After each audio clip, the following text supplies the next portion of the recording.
Gör nə edir Muzaffer Şərif? Yığır uşaqları, aparır düşərciyə, istirahətə. 2 dənə yataqxanadır. Bunların arasında əvvəl konflikt yaradır qəsdən.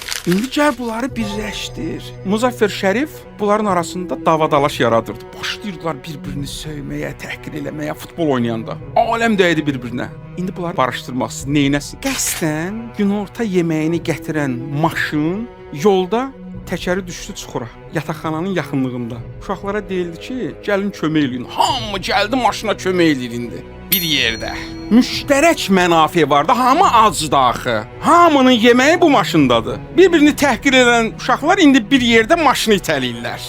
Ortaq mənafe. Tədricən yavaş-yavaş gördülər, dostlaşdılar. Bu nə yaxşı oğlan imiş, heç mən bunu belə bilmirdim.